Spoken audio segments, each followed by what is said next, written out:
है एक्सरसाइज 8.4 का है, क्वेश्चन नंबर 10 है। तो आप देख लेंगे कौन सा क्वेश्चन है। तो ये क्वेश्चन देख सकते हैं 1 + 10 स्क्वायर ए बटा में 1 + कोट स्क्वायर ए बराबर 1 - 10 ए बटा में 1 - कोट ए का होल स्क्वायर है बराबर 10 स्क्वायर ए है। मतलब इन तीनों में से किसी एक को हल करेंगे तो आपको 10 स्क्वायर ए लाना है। जैसे आप इसको लेकर हल करते हैं 1 + 10 स्क्वायर ए बटा में 1 + कोट स्क्वायर ए को हल अगर आप करते हैं तो आपको लाना है 10 स्क्वायर ए। यदि आप 1 - 10 स्क्वायर ए बटा में 1 - कोट ए का होल स्क्वायर है, ये टोटल पे स्क्वायर है। अगर आप इसको हल करते हैं तब पर भी आपको लाना है 10 स्क्वायर ए। हालांकि ये तीनों बराबर है, तो अगर आप इसको हल करेंगे तो ये भी ला सकते हैं या तो 10 स्क्वायर ए ला सकते हैं। तो इन तीनों में से किसी एक को हम हल करेंगे। तो हल करने से पहले आप कुछ बेसिक फार्मूला आपको मालूम रहेगा, तभी आप इस प्रश्न को हल कर पाएंगे।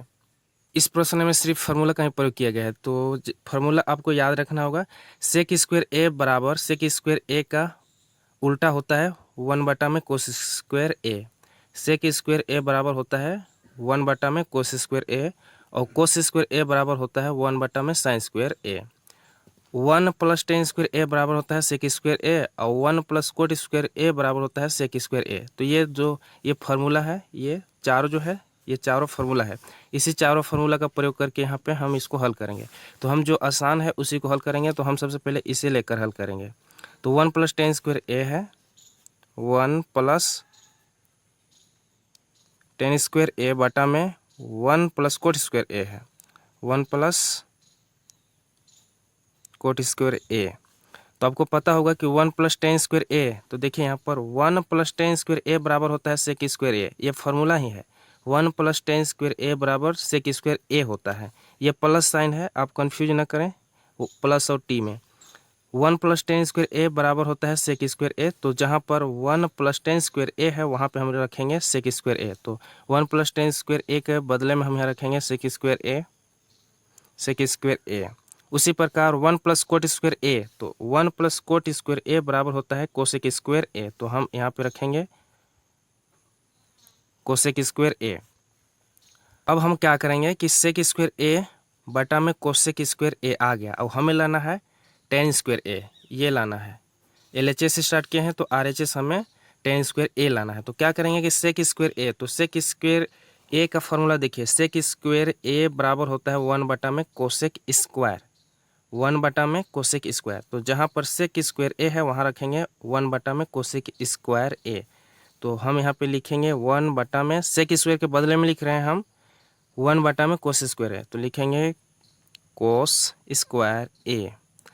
बटा साइन है तो बटा देंगे, और कोसेक स्क्वायर के बदले में होता है, यहाँ दे सकते हैं कोसेक स्क्वायर के बदले में होता है 1 बटा में साइन स्क्वायर ए। तो हम यहाँ रखेंगे 1 बटा में साइन स्क्वायर ए। तो आपको पता होगा कि ये जो पहला होता है वो चौथा से गुना होता है, और दूसरा और ये तीसरा से गुना होता है। तो हम क्या करेंगे, गुना कर देंगे इसको। तो चलिए हम यहाँ पे इसे मल्टीप्लाई कर देते हैं। तो पहला जो होता है चौथा से, ये इससे गुना होगा, मतलब 1 × साइन स्क्वायर ए बटा में दूसरा जो है तीसरा से, तो कोसेक स्क्वायर ए, कोसेक स्क्वायर ए गुना में 1 हो जाएगा। तो जब आप इसको मल्टीप्लाई करेंगे तो 1 × साइन स्क्वायर ए बराबर हो जाएगा साइन स्क्वायर ए, और कोसेक स्क्वायर ए × 1, तो ये हो जाएगा कोसेक स्क्वायर ए। तो आपको पता होगा कि साइन ए बटा में कोस ए बराबर क्या होता है, साइन ए बटा कोस ए बराबर होता है tan ए, tan ए होता है। तो ये स्क्वायर में है तो यहाँ पर साइन बटा में कोस स्क्वायर ए है, साइन स्क्वायर ए बटा में कोस स्क्वायर ए, तो ये हो जाएगा आपका tan स्क्वायर ए। तो ये आपका हो गया, LHS स्टार्ट किए थे, RHS आ गया। तो ये आपका प्रूफ हो गया। तो आई होप कि ये वीडियो आपको पसंद आया होगा।